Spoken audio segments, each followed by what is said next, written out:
দাদি, ও দাদি, কোথায় গেলে তুমি?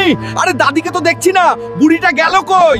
খিদা লাগছে। দাদিকে দেখলাম সাগর পাড়ে নীল চোখওয়ালা জলপরি টেনে নিয়ে যাচ্ছে। কি বললি? আমি এক্ষুনি যাইতাছি। দাদিকে কেউ ছুইলে খবর আছে। দাদি, আমি আইতাছি, তুই চিন্তা করিস না। জলপরীকে আজকে কাবাব বানামু, হালকরে চিনে না, পুরাই খাইয়া ফালামু। এই বুড়ি আমাদের গোপন পথ দেখে ফেলেছে, এই বুড়ির রক্ষা নাই। জলপরি, দাদির দিকে যদি চোখ তুলে তাকাস, তোদের একটাকে বাঁচামু না, কথাটা মাথায় রাখিস। এইবার তোদের মজা দেখাচ্ছি। ইয়াহু! হাল্ক, তুই আমাদের মারিস না প্লিজ। হাল্ক, তুমি আমাদের দুলাভাই লাগো, তবুও আমাদের ছেড়ে দাও। হাল্ক, আমি কি এখনো বাঁচা আছি? তুই না থাকলে আজ আমার কি হইতো? দাদি, হাল্ক থাকতে তুমি মরবে কেমনে? এইবার বুঝলে হাল্ক কি জিনিস। আরে দেখা দাও, হাল্ক দাদিকে বাঁচাই আনছে।